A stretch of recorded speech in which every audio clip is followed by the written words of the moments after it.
Hey, it's top of the hour. It's a pleasure to be here with you.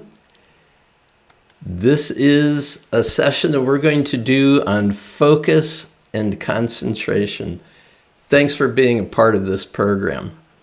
It's a pleasure for me to be with you, and I really want you to know that of all of the things that you see around you right now, all of it is a result of choices that you made in the past.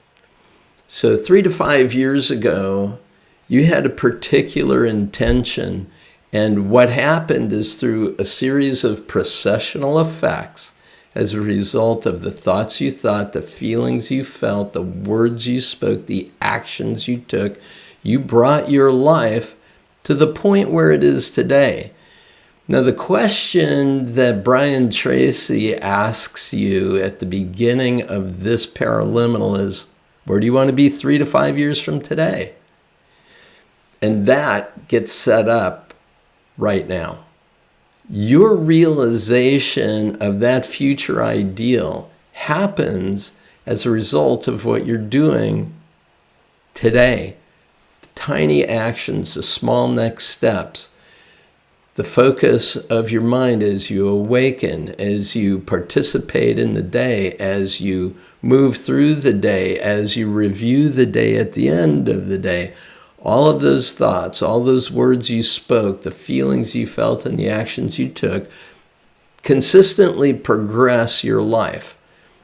To what end? And the clearer you are on that, the better. It's called your focal point. Now, an analogy that I've always liked to use, I had someone hold a sheet of paper rigidly, and I take a pencil, and I say, I'm going to push this pencil through this piece of paper, and I use the eraser end, and as I push, it breaks through, it rips it, it's a big mess. Hand them another sheet of paper, hold it nice and tight, I take the point end of the pencil, and I say, I'm going to put this pencil through this paper. Ding! Just like that, very clean hole, hardly any effort at all, looks great, super easy. And that's what we discover, that the mind, focusing a single thought, that thought is a power in and of itself. Thoughts are things. They have power. Focus the light energy that you are, like a laser beam, and can cut through steel.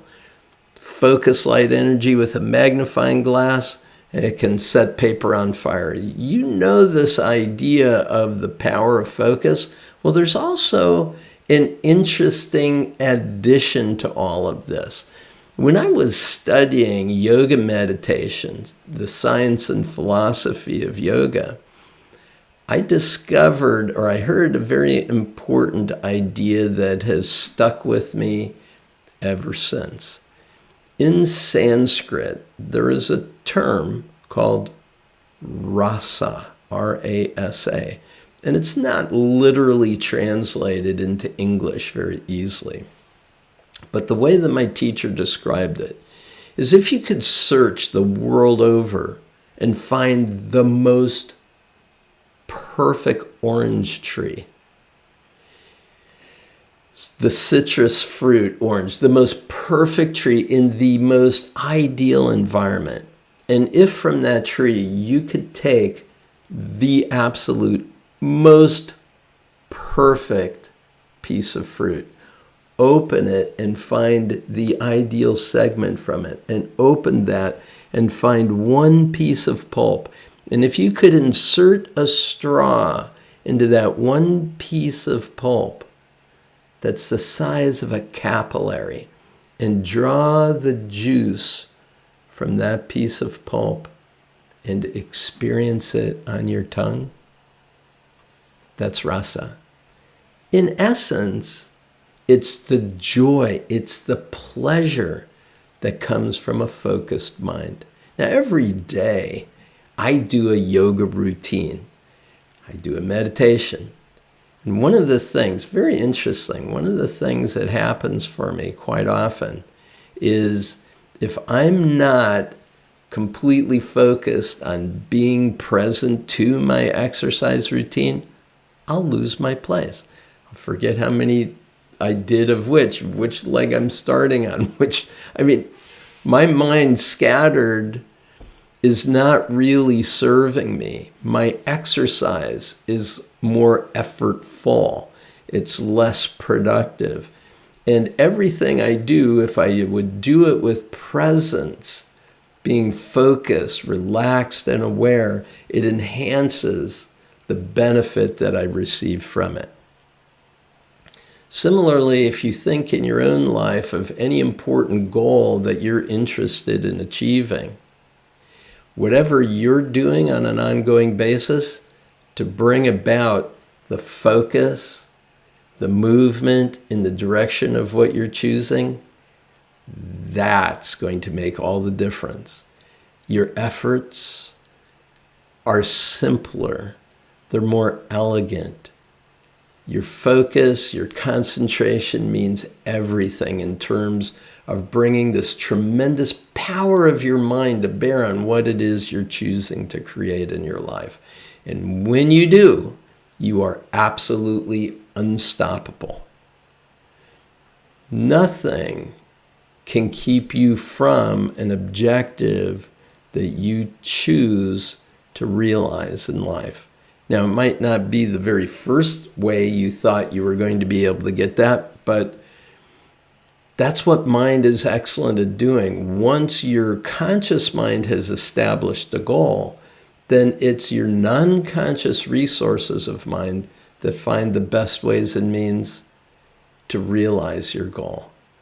And that is the key behind paraliminal technology. It's engaging the non-conscious resources of mind to bring you to that access of powerful resources necessary to find the best ways and means to realize what you choose. Now, as you know, in a paraliminal, there are two voices going on. Brian Tracy is in your right ear, giving you a step-by-step progression on how to realize your goal. I don't know if you're familiar with his book, Eat That Frog. It's a great metaphor. Eating frogs is not a part of this paraliminal, but I will let you know that what he's saying is that when you face a difficult task, get that one done first. Make it your A priority item and break through. You'll get to where you want to go. And finally, this idea of the left ear, you're receiving a metaphor for the right hemisphere of your brain. And in that, there is a metaphor of a first ascent in the Himalayas, a mountain climbing expedition. And that's near and dear to my heart because my son was on an international expedition into the Himalayas.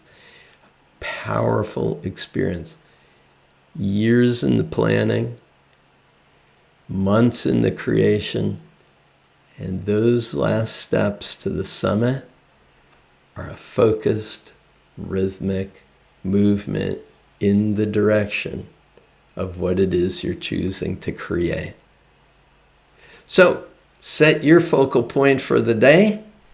Use this paraliminal to get you where you want to go. I'll see you again tomorrow. Have a fabulous day. Bye for now.